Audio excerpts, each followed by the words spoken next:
Do you know the difference between una mochila, la mochila, and unas mochilas?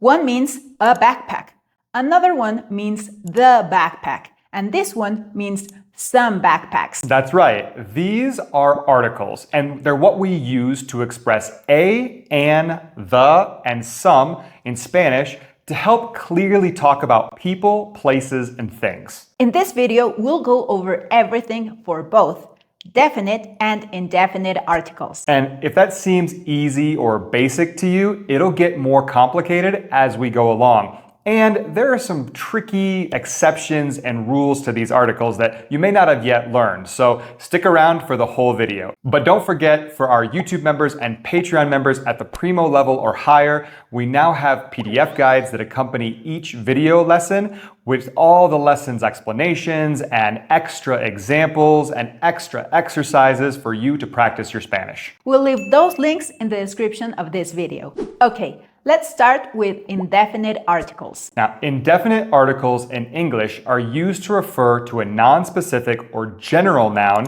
as opposed to a particular or definite one. So, for example, a cat refers to any cat, not a specific one. And Spanish works the same way, but we'll change a or an to un or una to match the gender of the noun. So, for example, the word glass or vaso is masculine in Spanish, so a glass becomes un vaso. And the word guitar or guitarra is feminine in Spanish, so a guitar becomes una guitarra. Now, the one important thing to note here is that there's no difference in Spanish between a and an. It's always going to be un or una based on gender, not on sound. So let's first see a few examples with masculine words and then with feminine words. So for masculine words, it doesn't matter whether we say a book, un libro, or an egg. Un huevo. The article is just going to be un because it's a masculine word. And for feminine words, it doesn't matter whether we have a house, una casa, or an apple, una manzana. The article will be una because the noun is feminine. So, knowing that, let's just see a few quick examples. If we were to say, I need a pen. Necesito un bolígrafo. So we use the article un because bolígrafo is masculine. And here, we're not saying that we need that pen or the pen. We're just saying a pen. And that's why it's indefinite. Let's see a few more examples. She wants to buy a house. Ella quiere comprar una casa. We saw a movie last night. Vimos una película anoche. Okay, so that's easy enough. Use un or una when you're talking about one singular object or person that's non-specific. But as I said, let's make it a bit more complicated. When do we not use an indefinite article? Well, there are a few common situations. The first with professions, religions, or nationalities after the verb ser. So for example, in English, we would say, my brother is a doctor. Mi hermano es médico. But see, in Spanish, we just have es médico. We don't put in the indefinite article. What if we said, she is a Mexican? Ella es mexicana. Or, I am a Christian. Soy cristiano. So we see we don't need the indefinite article. But this is where it gets a little bit more complicated because if we add an adjective to this sentence, we must use the indefinite article. So if we change that first sentence to be, my brother is an excellent doctor. Mi hermano es un excelente doctor. See, now we need that indefinite article. Or if we were to say, she's a hard-working Mexican. Ella es una mexicana trabajadora. Or, I am a devout Christian. Soy un cristiano devoto. Secondly, we won't use the indefinite article after the word sin, meaning without in English. So, for example, if we were to say, she went out without an umbrella. Ella salió sin paraguas. Or, we all met without an appointment. Todos nos reunimos sin cita. Or, we walked aimlessly, which is like without a path or a direction. Caminamos sin rumbo. So in these cases, there's no article needed here, and that's just how Spanish works with sin, because the preposition sin already sort of indicates an absence or lack of something, so adding the article just makes it sound a bit redundant. And thirdly, we won't use indefinite articles with certain quantities like time, price, etc. So, for example, if we were to say in English, it costs 100 euros an hour. Cuesta 100 euros por hora. Or, I work 8 hours a day. Trabajo 8 horas al día. So, even though in these cases English does use a or an, in Spanish, we don't use indefinite articles in these cases with quantities. Okay, so now we understand when to use a and an in Spanish using the singular indefinite article un or una. But when those articles become plural, the meaning changes to be some. So when the article comes before plural masculine words, it will change to unos. And when it comes before plural feminine words, it'll change to unas. So for example, some books would be Unos libros. some friends, Unos amigos. some apples, Unas manzanas. some questions. Unas preguntas. So here we see it doesn't matter whether it's a masculine word or a feminine word. Unos or unas is going to mean some in Spanish. So for example, we could say, we bought some very interesting books. Compramos unos libros muy interesantes. Or some female friends invited me to their party. Unas amigas me invitaron a su fiesta. I saw some strange animals in the forest. Vi unos animales raros en el bosque. Now again, here's adding a bit more complexity. In Spanish, when used with approximate numbers or quantities, unos and unas can be translated to about, around, or approximately. So for example, I was in Mexico for about 3 months. Estuve en México unos 3 meses. There are around 20 people in the room. Hay unas 20 personas en la sala. They walked approximately 10 kilometers without stopping. Ellos caminaron unos 10 kilómetros sin parar.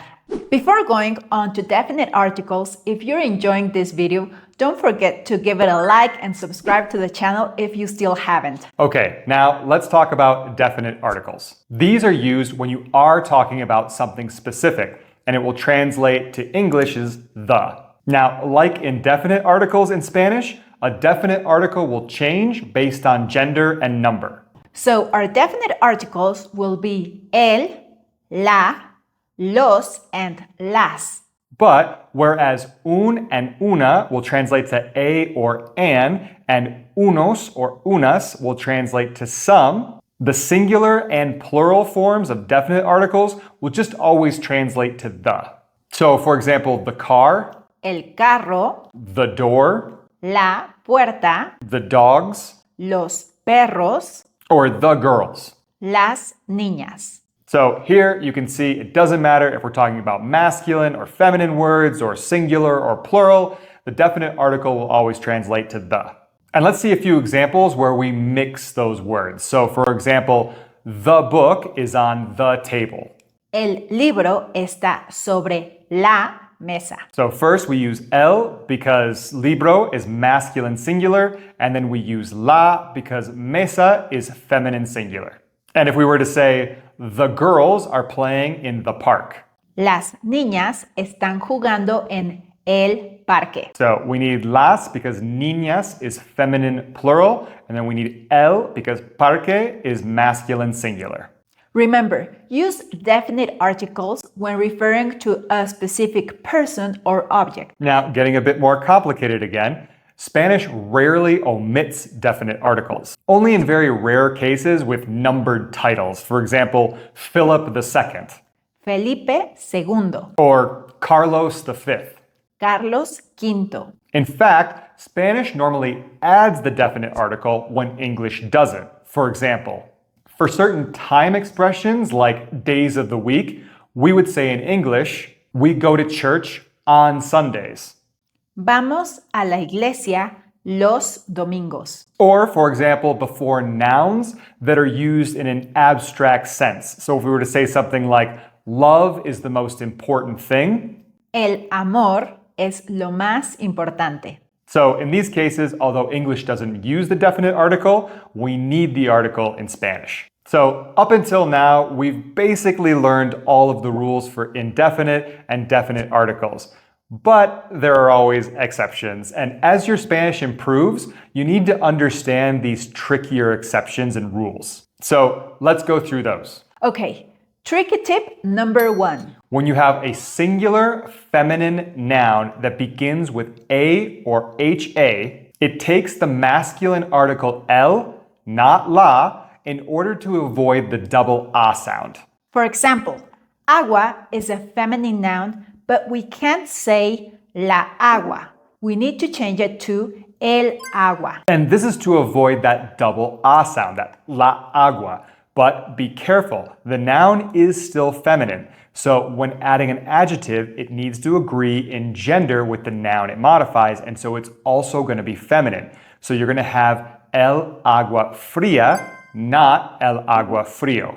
Okay, let's see a few other examples. Okay, if we had like the good soul. El alma buena. Or the sharp axe. El hacha afilada. So, to reiterate, the article is masculine, but the noun and its adjective are feminine. Now, when these nouns are plural, the article won't change like this from la to el, because changing it from la to las to make it plural stops that double A sound. So let's see some examples of that. So if we had the crystal water, it needs to change the article. El agua cristalina. But the crystal waters maintains the feminine article. Las aguas cristalinas. And avoids that double A sound. And all of these words will follow the same pattern as long as it's a singular feminine word that starts with A or HA. It needs to change, but in the plural form it won't. So it's the same for the small axe. El hacha pequeña. But it would be the small axes. Las hachas pequeñas. Okay, tricky tip number 2. Okay, now believe it or not, there are some words in Spanish that don't exist in a singular form. And this trips me up all the time. For example, in English, we say vacation, but in Spanish, it's always vacaciones. So here's a list of the most common ones. For example, los binoculares, los celos, las tijeras, las gafas, or las vacaciones. So let's see a few examples using some of these words. We'll bring binoculars on the excursion to look for exotic birds.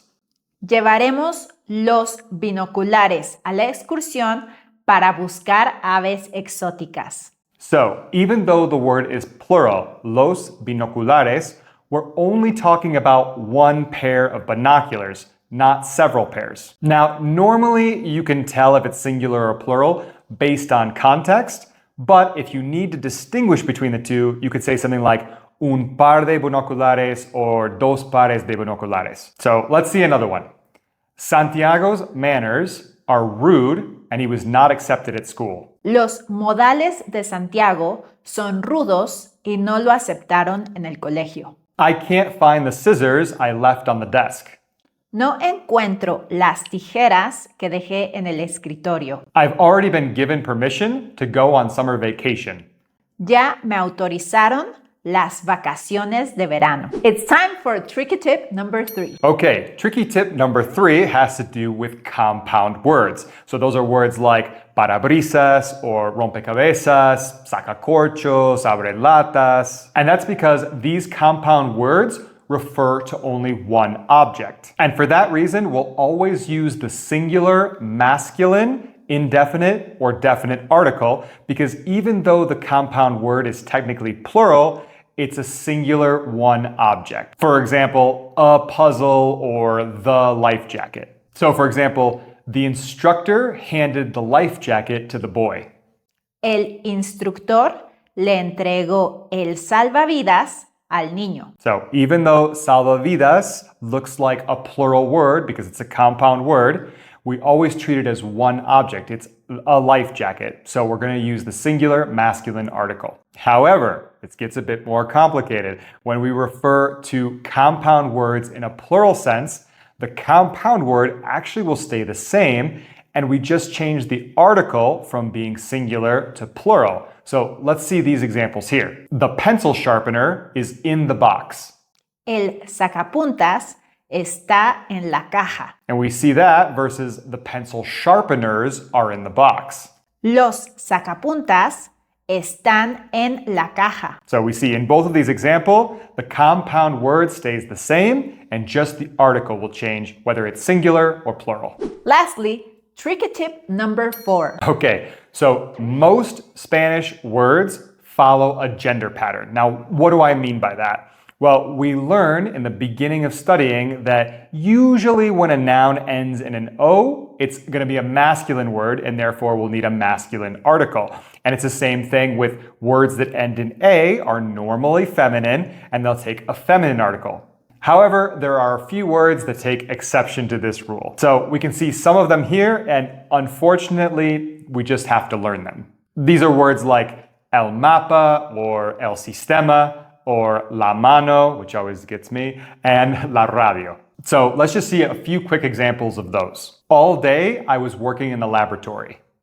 Todo el día estuve trabajando en el laboratorio. My students have to solve the math problem.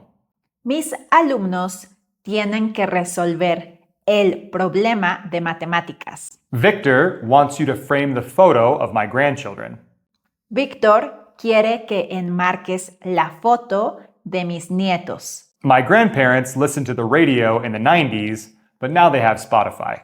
Mis abuelos escuchaban la radio en los 90s, pero ahora tienen Spotify. So you may have the intuition to use the feminine or masculine article based on the noun that ends in O or A, but we have to be careful with these exceptions. And that's it. Now you know how to use a, and, the, and some in Spanish, and more importantly, how to use them correctly with the right gender and number. If you're already a YouTube or Patreon member at the Primo or higher level, don't forget to grab the PDF guide that goes with this lesson. And if not, we'll leave the links to sign up for those in the description of this video. As always, don't forget to give us a like and subscribe to the channel if you still haven't. Now watch this video to keep improving your Spanish. Until next time.